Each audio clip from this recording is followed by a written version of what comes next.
à long terme, mais ça dépend, c'est de la manière dont vous commencez les projets avec eux. Vous pensez que lorsque vous comptez l'argent pour mettre dans les mains, va lancer le projet ou bien suivre mon projet, automatiquement le projet commence à être fonctionné, ou tu vas le suivre, tu vas l'espionner, envoyer des gens, est-ce qu'il a acheté les choses, il peut commander les choses qui peuvent prendre du retard, mais tout ça les gens ne calculent pas automatiquement, ils disent non, il n'a pas envoyé telle chose, il n'a pas envoyé telle chose, et tu commences à le dénigrer, tu commences à dire non que c'est une fautif. C'est pourquoi je ne voulais pas envoyer mon argent aux jeunes, je ne voulais pas envoyer mon argent à la famille. Ils prennent du temps pour construire un projet.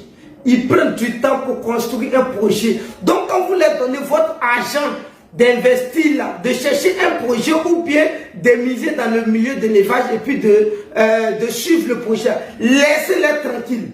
Vous les laissez tranquilles, ils vont travailler jusqu'à la fin et vous allez évaluer leur travail. Mais vous donnez net, vous n'attendez même pas que comment on appelle ça, le temps de récolte arrive et vous commencez automatiquement à chercher à savoir est-ce que ceci est fait, ceci n'est pas fait. Non, le moment où toi tu veux que ça soit fait là, lui en ce moment, lui il n'est pas prêt pour le faire. Pourquoi? Si tu penses que c'est un moment où, par exemple, toi, tu veux que les abreuvoirs viennent aujourd'hui, mais toi-même, viens prendre ton argent, toi qui as fait le projet, mais c'est que, pourquoi toi, tu lui as donné? Mais lui, il prend son temps, souvent ça peut arriver au niveau de ses fournisseurs, ou peut-être il va payer et puis ils ne vont pas lui livrer à temps. Mais si toi, tu es là, tu t'encharges sur lui, non, il fallait acheter, il fallait qu'il y ait tel livret, j'ai un ami ici, il le connaît très bien, j'ai des experts ici, mais il faut lui donner l'argent à tes amis, et puis laisser les gens en paix. Pourquoi vous faites ça? Et les gens sont très méchants. Pourquoi aujourd'hui, pourquoi les gens sont dans la diaspora et puis toujours ils appellent les gens, ils disent non, j'ai envoyé mon argent, tel jeune il m'a arnaqué, il est censé gérer mon projet, mais pour finir, il n'a pas fait ça dans les noms. Ça dépend de la manière que tu lui harcèles. L'harcèlement là, souvent ça nuit. Et quand tu l'harcèles beaucoup, il est embrouillé. La manière dont ils utilisent l'argent maintenant là, il ne va pas utiliser l'argent pour les fins du projet, il va utiliser l'argent compte tenu de toi, ta volonté, toi qui es là-bas,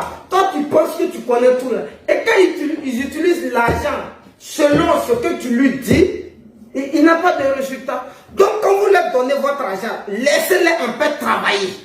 Et vous allez voir un résultat. C'est comme si tu lui donnes, il se met à la place de celui qui a l'argent. Et il travaille un peu, il va avoir un résultat. Mais quand vous donnez, en même temps vous voulez faire la police derrière lui, envoyer les experts, faire ceci, faire cela. Les experts, des experts couillons, des experts escrocs, eux quand ils viennent automatiquement, c'est pour dénigrer le travail du jeune, pour dire non, l'argent que tu envoies au jeune là, est-ce qu'il n'a pas utilisé la moitié pour faire autre chose? Sinon quand je suis allé sur le site là, il n'a pas fait ce qu'il faut, il a fait ceci, il a fait cela, c'est pas normal. Mais qu'est-ce qui n'est pas normal? Tu lui as demandé? Non.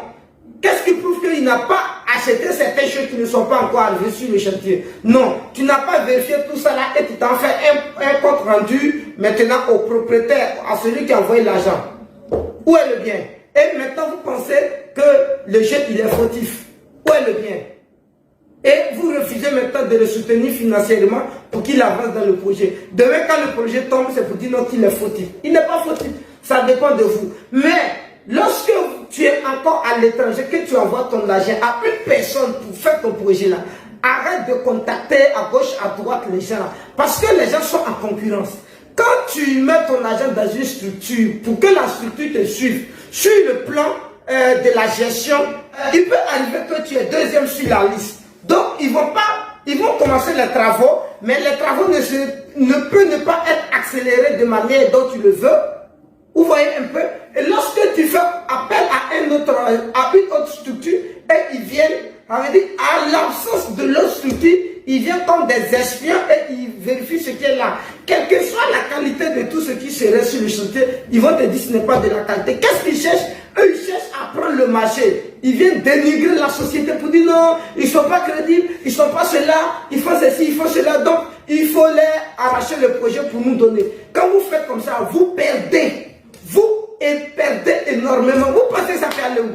Tu as donné ton argent à une structure de travail pour toi. Et maintenant, une autre structure vient sans l'accord de celui qui travaille déjà dans ta ferme pour dire non, il n'a qu'à venir faire de l'espionnage. Il vient et il fait n'importe quoi ce qu'il fait et puis il s'en va. Et puis il s'en te dit non, que ce n'est pas la qualité. Et toi, tu demandes maintenant à ce qu'on interrompe les travaux. Bref, ils vont interrompre les travaux. L'argent là, mais tu avais donné l'argent pour que les gens achètent les matériels pour travailler sur le chantier, pas pour empocher l'argent ou bien pour utiliser l'argent pour les faits personnels. Donc si tu les as donné l'argent pour acheter les matériels, ça veut dire que les matériels sont là au moment où tu les as dit de ne plus travailler sur le site. Donc si ce sont les matériels qui sont peut-être, ou bien qui ont un temps, une durée pour être utilisés, peut-être si ça se gâte, c'est votre affaire. Quand ça va arriver, vous pouvez avoir tous les avocats du monde pour aller vérifier.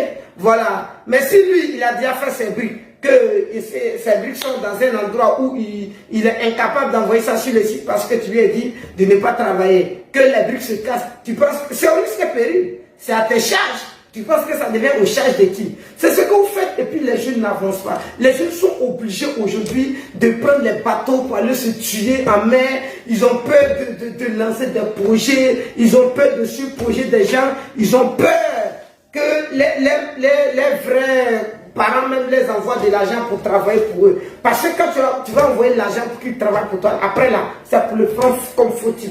Alors qu'il n'est pas fautif. Donc arrêtez ça, ce comportement, arrêtez ça. Qu'est-ce que je veux faire passer comme message? 1. Quand tu laisses dans ton argent pour travailler, il faut attendre à ce qu'il te fasse un compte rendu. Ne sois pas pressé devant lui, derrière lui. Ne faites pas la police derrière lui. Laisse-le le temps, fais les choses comme il le faut. 2. Lorsque tu donnes ton argent à une structure de travail, ne faites pas de l'espionnage. Ne prenez pas une autre structure pour les suivre, pour faire n'importe quoi, pour venir les dénigrer. Parce que quand vous embauchez une autre structure pour suivre une structure dont ton agent est déjà là-bas, à 90%, ils ne viennent pas pour soutenir ceux qui sont là.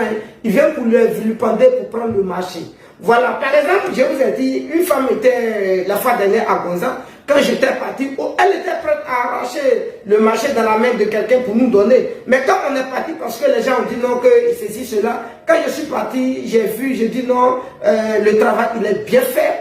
Voilà, il est bien fait, ceci, cela. Elle m'a dit non, elle m'a demandé certaines choses. Je pouvais clairement lui dire, mais je lui ai dit non, madame, je ne peux pas dire, parce que c'est un secret professionnel, donc je dois d'abord parler avec celui qui a déjà travaillé ici. C'est comme ça. Et j'ai parlé avec lui. Il m'a dit pourquoi les travaux sont comme ça. Et on a trouvé des solutions pour qu'il puisse améliorer encore davantage le travail. Mais il a amélioré le travail. Et c'est de ça on parle. Mais je pouvais aller vilipender pour dire non, madame, il n'est pas expert, il est ceci, il est cela. Donc l'argent que vous lui avez versé, il n'a qu'à envoyer l'argent, moi je vais continuer les travaux. Vous pensez qu'il va trouver l'argent pour donner à la femme? Après là, ça va prendre des tournures où tu vas penser, tu vas crier aujourd'hui, non, moi l'argent là, j'aurai ça, je ferai ceci. Mais bref, dans 90 des cas, tu n'auras même plus rien. Dans 90 des cas, tu n'auras plus rien. Peut-être à 80%, non, à 10%, tu peux avoir des dommages et intérêts si il a arrêté les travaux de manière volontaire.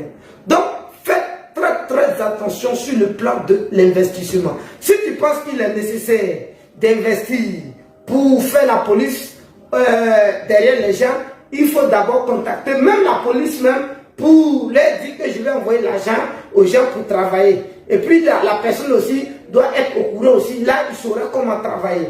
Mais il ne faut pas envoyer et puis après, toi-même, tu vas violer lui-même ses droits. L'homme a des droits, hein? L'homme a des droits. Et quand il travaille, que tu envoies quelqu'un derrière lui pour l'espionner, là, ça devient une violation élémentaire. Tu violes ses lois. Vous ne savez pas ça? Tu violes ses lois. Comment tu peux mettre quelqu'un sur un terrain, il est en train de travailler, et puis tu envoies quelqu'un derrière lui pour aller vérifier son travail? Sans son accord, c'est une violation de droit. Vous ne savez pas ça? Il peut même te traduire même à la justice pour ça. Bref, arrêtez ça. C'est un comportement farfelu. Et quand vous faites ça, vous ne pourrez jamais avancer dans les affaires. C'est pourquoi à chaque fois vous dites non, vous envoyez des millions, les gens font des projets, ça ne marche pas. Les gens font des projets, ça ne marche pas. Mais parce que vous envoyez l'argent dans le but de dénigrer les gens. Comment ça va marcher? Ça ne va pas marcher. Ceux qui envoient l'argent et puis ils sont patients, ils regardent les travaux là, ça avance comme fou. Il y a des gens qui envoient de l'argent pour que, par exemple, pour que les gens fassent le projet d'élevage pour eux. Ça marche énormément comme fou. Il y a des gens qui envoient de l'argent pour que les gens font les sociétés de transport. Ils sont calmes, ça marche. Mais il y a des gens qui envoient de l'argent pour que les gens fassent le projet de transport. Mais ça marche pas parce que dès qu'ils envoient net automatiquement, il appelle tout le monde. Il dit non, j'ai envoyé telle somme à telle personne pour qu'il m'achète de ceci, cela. Vérifier est-ce qu'il a fait. Vrai ou faux? Lui, quand il va venir, il va lui dire non, il a acheté des taxis pourris et tu vas le croire tout de suite. Ça va aller où?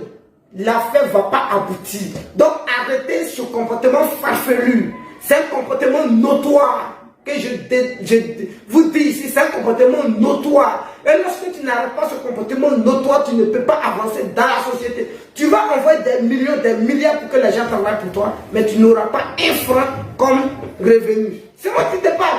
Et c'est une réalité. Celui qui veut qu'il écoute, celui qui ne veut pas, c'est son droit de ne pas écouter. Bref, je présente ma société investie dans l'élevage, agence de formation. Je me nomme Yao Benjamin. Voilà, nous travaillons ici dans 3 buts, agence, investissement et formation. Voilà, ceux qui ont des moyens qui ne peuvent pas les utiliser pour des fins pour travailler, c'est-à-dire sur le cas d'investissement, vous venez, on loue ce fonds, on loue un fonds avec vous. C'est-à-dire, votre fonds de commerce, on le loue et on travaille. On signe un contrat et on travaille avec. Le jour où vous décidez de prendre ou bien de résilier le contrat, on vous verse votre argent. Voilà, il y a une agence aussi, ça veut dire dans ce cas maintenant on est en partenariat où le projet est à votre nom, mais on suivait le projet. Vous avez aussi les gens qui sont sur le chantier, on suivait le projet et chaque fin du mois nous on touche des pourcentages. Il y en a encore formation qui envoient des gens et on les forme sur le plan technique.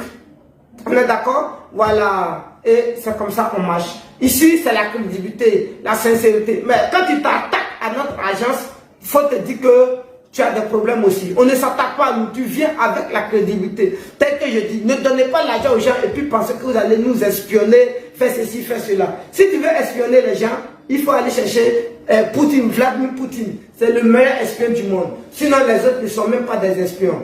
Alors,